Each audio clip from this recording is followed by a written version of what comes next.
आप सभी को सुंदर शरद पूर्णिमा की बहुत बहुत बधाई हो। बाबा विश्वनाथ की कृपा आप पर सदा बनी रहे। आ गया शरद पूर्णिमा की रात्रि। बड़े से बड़ी बीमारियां, बड़े से बड़े रोग, बड़े से बड़े बड़े कष्ट इस शरद पूर्णिमा की रात्रि को छूट जाए। दमे की बीमारी, श्वास की बीमारी, अनिद्रा की बीमारी, रात्रि को जगना, ये सारी बीमारियां शरद पूर्णिमा की रात्रि को अगर व्यक्ति अपने जीवन को सुखमय बनाए, अपने जीवन को आनंदमय बनाए तो सब छूट सकते। शरद पूर्णिमा की रात्रि को पीपल के पत्ते 5 लेकर उसके ऊपर खीर डालकर रात्रि को खा लेने से महाराज दमे की बीमारी, श्वास की बीमारी रुक जाती है।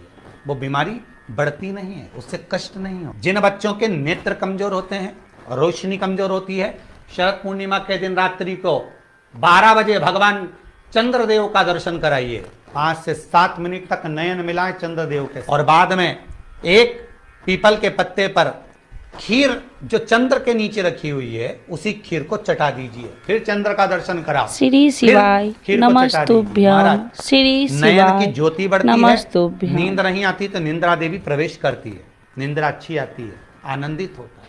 महाराज जिस व्यक्ति के शरीर में गांठ पड़ जाती हो, शरीर काला पड़ जाता हो, चट्टे पड़ जाते हो, या दांत खाज खुजली हो जाता हो, उसके लिए भी शरद पूर्णिमा की रात्रि को 12 बजे महाराज भगवान चंद्रदेव के लिए 21 दिए जलाए जाते हैं। उस 21 दिए की कालोच एक थाली में इकट्ठी करी जाती है। कालोच को इकट्ठी कर कर शरीर में गाय के घी के साथ में जहां जहां जगह पर चट्टे हैं, गांठ है, वहां लगाया जाता है। उसको 5 या 7 दिन लगाइए। उसके बाद में रोज प्रतिदिन लगाने के आधे घंटे बाद स्नान कर लीजिए, आराम लगना प्रारंभ हो जाता है। महाराज आज शरद पूर्णिमा की रात्रि से लेकर कार्तिक पूर्णिमा की रात्रि के बीच में जो दामोदर भगवान का, कृष्ण का, शिव का मंगल आनंद करेगा, अभिषेक करेगा, पूजन करेगा, स्मरण करेगा, उसके सारे दुख दरिद्र दूर हो जाएंगे। रात्रि को आप बड़े प्रेम से खीर बनाओ, श्री शिवाय नमस्तुभ्यं। श्री शिवाय भगवान श्री हरि नमस्तुभ्यं। बन सके अगर लक्ष्मी की कमी है, लक्ष्मी नहीं आ रही है, व्यापार नहीं चल रहा है, तकलीफ बहुत ज्यादा है, घर में कष्ट है, कर्जा ज्यादा है, तो एक तांबे के कलश के ऊपर, तांबे के कलश में पानी भरना, कटोरी रखना, उस पर लक्ष्मी जी की मूर्ति रखना। लक्ष्मी जी की मूर्ति नहीं हो तो चांदी का सिक्का रख, उसके सम्मुख में आप 31 दीपक घी के लंबी बाती के जला देना। महाराज एक एक कमल गट्टा उस 31 दिए के अंदर डाल देना और लक्ष्मी जी का पूजन करना, लक्ष्मी जी का स्मरण करना, खीर का भोग लगाना, पान के पत्ते पर खीर रखना, 5 पत्ते पर खीर का भोग लगाना और माता लक्ष्मी से विनती करना। सुबेरे 4 बजे तक वो रखे रहने देना, सुबह 4 बजे वो उठाना, लक्ष्मी को वापिस तिजोरी में या सिक्का हो तो उसको अलमारी में रख देना।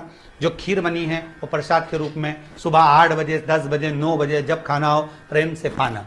माता जो दिए लगाए हैं वो ठंडे हो गए होंगे, उनको रखे रहने देना, बाद में काम आते रहेंगे, या दिए विसर्जन करना हो तो आपकी मर्जी है, पर वो मट्टी के दिए लगेंगे, आटे के दिए नहीं लगेंगे, मट्टी के दिए। शिवाय नमस्तुभ्यं। घी के दिए लगाना, लक्ष्मी जी का पूजन करो, कंकु, चावल, हल्दी, मोली से सब तरह से।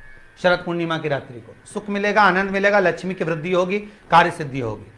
दूसरा क्रम, अगर कार्तिक पूर्णिमा हो, शरद पूर्णिमा हो, ये दोनों पूर्णिमा पर शरद पूर्णिमा के दिन आप शाम को प्रदोष काल के समय 4:30 बजे से 6 बजे के बीच में 1 लोटा पानी, उसमें 5 बेलपत्र रखकर, 1 कमलगट्टा डालकर भगवान चंद्रेश्वर महादेव के नाम से भगवान शंकर को चढ़ा दीजिए। आपकी जो कामना हो वो कामना कर कर चढ़ाएं, विनती करें चंद्रेश्वर महादेव को और निवेदन करें कि हमारा ये कार्य सफल हो।